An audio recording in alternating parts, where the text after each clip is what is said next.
Now, the Speaker's not supposed to take sides or show any partiality. The next person is someone that I've had the pleasure to work with for the last 6 years. He's been an amazing Deputy Speaker, and he's a gentleman, and I mean a gentleman by every meaning of the word.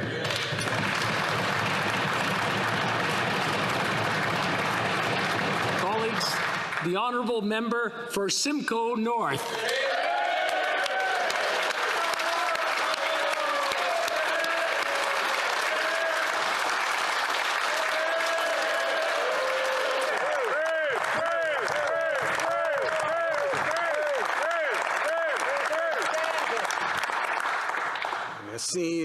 Monsieur le Président. Thank you, Mr. Speaker. It's very difficult to imagine that this is my last official speech in the House of Commons. Since 2011, I've usually participated in the debates of this august chamber only as Speaker. But what a journey it's been. You know, my interest in politics started about a year or so after I graduated and joined the family business as a young man. And I attended this huge nomination meeting for the local federal Conservatives. There were more than 2,000 members in attendance, 7 or 8 candidates, speeches, placards, a political buzz that I'd never seen or experienced. And well, after that, I was hooked.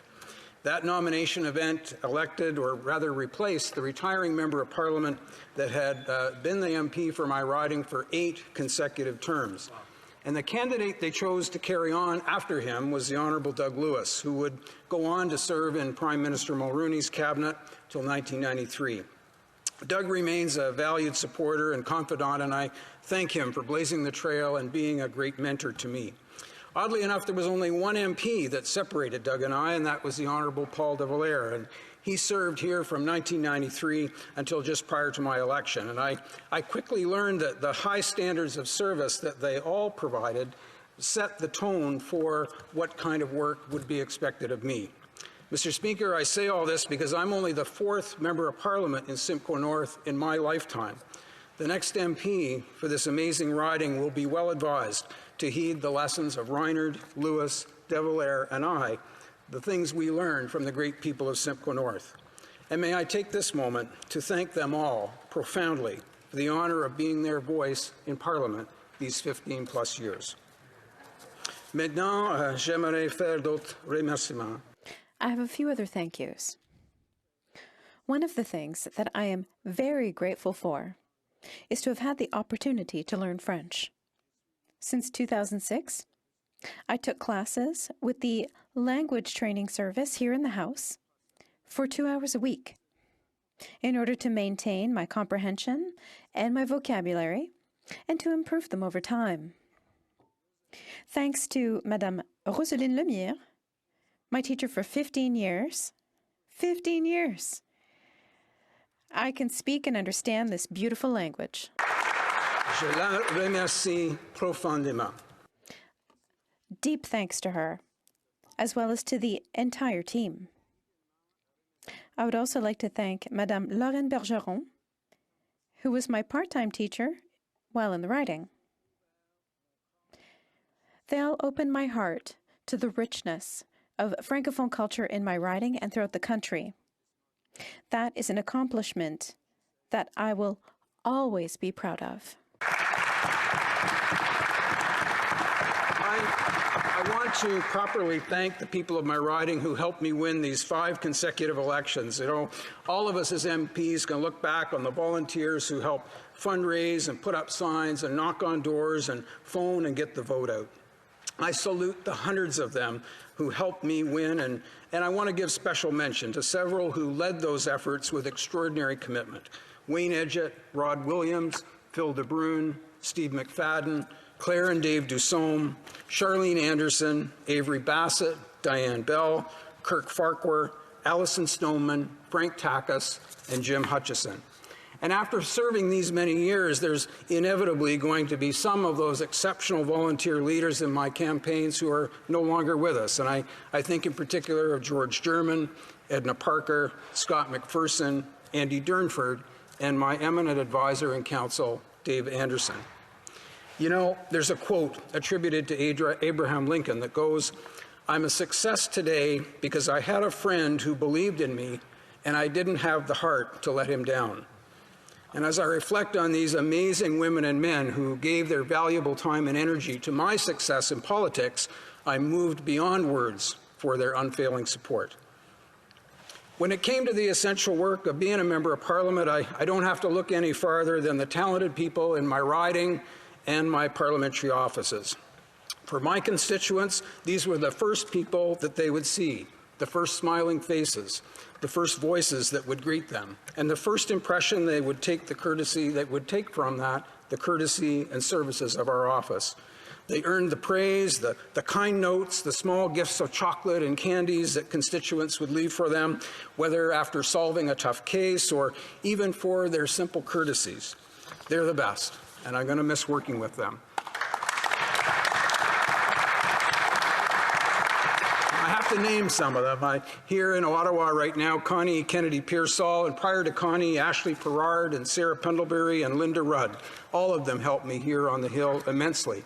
And in the riding, Curtis Schluter and Christine Elsden, Judy Folsom, Kelly Banks, David Dalrymple, and Diane Bell have been doing yeoman's work in the riding these past years and building upon the outstanding work of other former staff members, James Nicol, Judy Forma, Brooke Leishman, and the volunteers and interns that helped along the way. Now, Mr. Speaker, you'll realize that working as a presiding officer in this chamber teams you up with an impeccable group of professionals. All of us on the administrative aspects of the House. I thank you, Mr. Speaker, and our fellow chair occupants, the Honourable Member Phil Algoma, Manitoulin Kapuskasing, and Brossard Saint-Lambert, for your advice and friendship. What a pleasure it has been to work with you all. And since 2011, we've had the honor to work with these remarkable clerks and table officers of the House. Their learned counsel, their deference to parliamentary traditions and practices, their untiring devotion to their work provides a constant source of confidence and integrity to the operations of the House. It is unbelievable each and every day what they do. To the pages and page supervisors, you are an irreplaceable support to the work of presiding officers. I want to thank you for your kind and capable service, not just to us, but to all members of the House.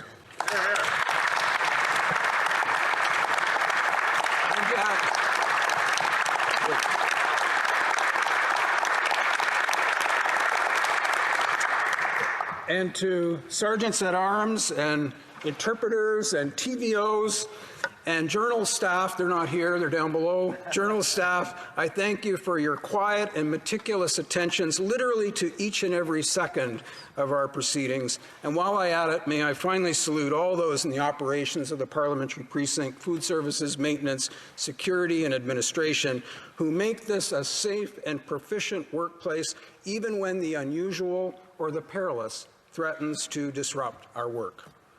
You know, I couldn't have done this without the support of family, especially my wife and best friend in the world, Heather. Oh, God.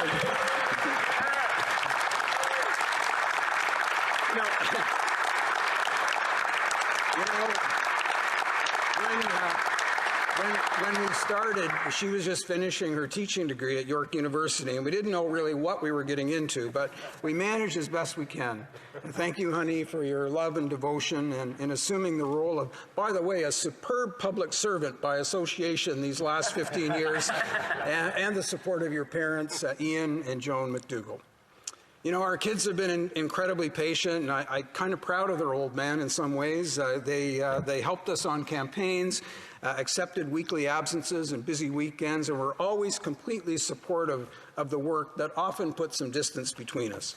Valerie and Lauren were age 10 and 7 when we started here, and now they're off on their own careers. Our older children, Stephanie and husband John, Jason and wife Amanda, have families of their own, and we can hardly wait to spend a bit more time with them. So to Carter, Sienna, and Vivian, to Lila, Jack, and Leo, Nana and Granddad are going to be around a little bit more often in the years ahead, and what a blessing that will be. Now, my brother Doug and sisters Sandra and Diane may be watching this, and I want them to know how much I have appreciated their constant encouragement. They will know that our dad, Ron, was the inspiration for my entry into politics. Well, Dad passed away in 2014, and I know he was immensely proud of my work and my service. They know that his legacy lives on in us. And Mom, you've continued that interest and affection for public service that he taught us so well. So now, as the late Jim Flaherty would say, I've probably gone on about as long as it seems. So let me finish by simply saying what an incredible privilege it's been to serve here since 2006, to work alongside and learn from the energy and dedication of members of Parliament from across the country, to be in the caucus, our parliamentary caucus with Prime Minister Harper and party leaders since, Rona Ambrose, the honourable member for Regina Capel and from Durham, and my fellow members of caucus who leave no task wanting when it comes to keeping our rather intricate Conservative coalition united and ready to serve as Canadians call upon us to do. I'll be taking my leave when the next election comes, whenever that may be, but I will always remember the friends that we've made along the way and the special honor it has been to be a humble servant of this House and the member for Simcoe North.